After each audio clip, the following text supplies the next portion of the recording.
जैसा कि आप जानते हैं कि आज के दौर में सबमरीन मुख्यतः दो प्रकार की होती है। पहली तो डीजल इलेक्ट्रिक सबमरीन और दूसरी परमाणु ऊर्जा से चलने वाली न्यूक्लियर पावर्ड सबमरीन। अब इनमें से कुछ एयर इंडिपेंडेंट propulsion यानी एआईपी से लेस होती हैं, कुछ नहीं होती। बाकी इनके डिस्प्लेसमेंट और साइज के आधार पर भी इनको अलग अलग श्रेणियों में कैटेगराइज किया जाता है। भारत की अगर हम बात करें तो सबमरीन के मामले में भारत की चुनौती दोगुनी हो जाती है, क्योंकि भारत के पास एक तो 7,000 किलोमीटर से ज्यादा बड़ी कोस्टलाइन है और उसके ऊपर चीन और पाकिस्तान जैसे दुश्मन। इसीलिए भारत अपने सबमरीन बेड़े को लगातार बढ़ा रहा है और पूरी कोशिश की जा रही है कि भारत के सबमरीन बेड़े में डीजल इलेक्ट्रिक सबमरीन्स के साथ साथ अच्छे खासे नंबर्स में nuclear powered ballistic missile submarines यानी SSBN हो और साथ ही साथ न्यूक्लियर अटैक सबमरीन यानी SSN भी हो। SSBN के मामले में देखा जाए तो भारत अच्छी खासी रफ्तार से आगे बढ़ रहा है। आज की डेट में भारत के पास 3 से 4 SSBN का बेड़ा है, जिसमें INS Arihant, INS Arighat, S4 इत्यादि सबमरीन्स आते हैं। हाँ, SSN भारत के पास अभी नहीं है, लेकिन पिछले साल अक्टूबर में भारत की सरकार ने 2 SSN पनडुब्बियों को बनाने की मंजूरी दे दी है। हालांकि रिक्वायरमेंट 6 SSN सबमरीन की थी, लेकिन फिलहाल 2 का ही अप्रूवल दिया गया है और रिपोर्ट्स के अनुसार साल 2036 तक भारत अपनी खुद की पहली स्वदेशी न्यूक्लियर अटैक सबमरीन का निर्माण कर लेगा। चीन का प्लान भी 6 SSBN और 6 SSN पनडुब्बियों को अपने सबमरीन बेड़े में शामिल करने का है, जिसमें से काफी सारी सबमरीन तो चीन की सेना में ऑपरेशनल हो भी चुकी हैं। और इसी के जवाब में भारत भी 6 SSBN और 6 SSN सबमरीन का बेड़ा तैयार करना चाहता है चीन को काउंटर करने के लिए। लेकिन एक समस्या काफी समय से महसूस की जा रही थी और वो समस्या ये थी कि हम सबमरीन तो बना लेंगे, लेकिन अपनी इन घातक सबमरीन को हम रखेंगे कहां।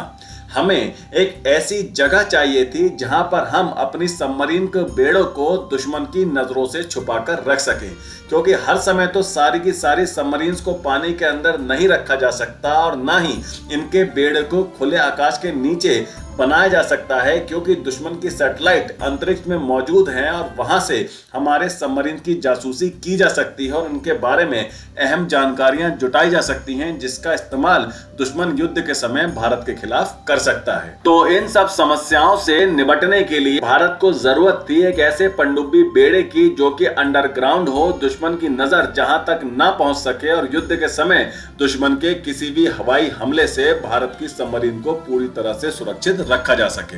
और अब इसी से जुड़ी हुई एक बड़ी खबर निकल के आई है और वो ये है कि भारत का पहला अंडरग्राउंड सबमरीन बेस अब लगभग बनकर पूरी तरह से तैयार हो चुका है। इस प्रोजेक्ट का नाम INS वर्षा रखा गया है। इस बेस को आंध्र प्रदेश राज्य के इंडियन नेवी के विशाखापट्टनम बेस से 70 किलोमीटर की दूरी पर बनाया गया है। इस बेड़े में 12 सबमरीन को एक साथ सुरक्षित रखा जा सकता है और साथ ही इनकी मेंटेनेंस इत्यादि काम भी यहीं पर किए जा सकते हैं।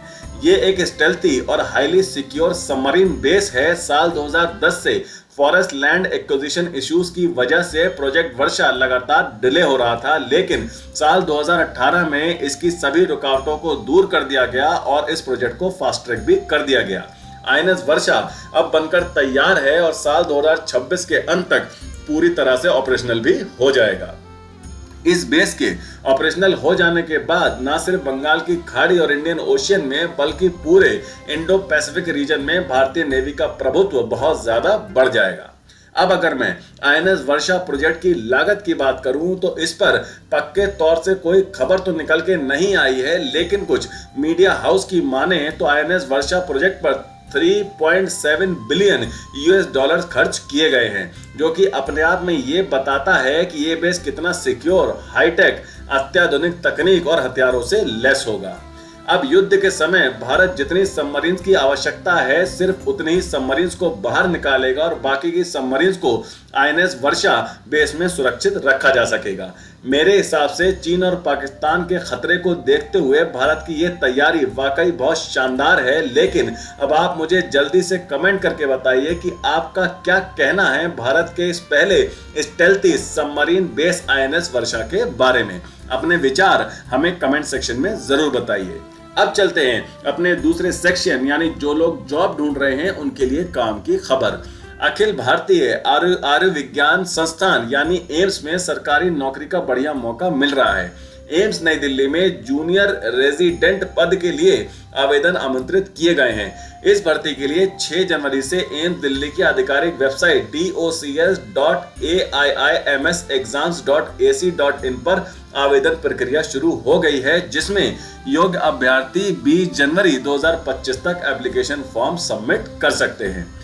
तो आज के लिए इतना ही। वीडियो को लाइक करें, ज्यादा से ज्यादा शेयर करें और बेल आइकन को दबाकर हमारे चैनल को प्लीज अभी सब्सक्राइब जरूर कर लीजिएगा। तो मिलते हैं अगली खबर के साथ जल्द ही। टेक केयर, जय हिंद।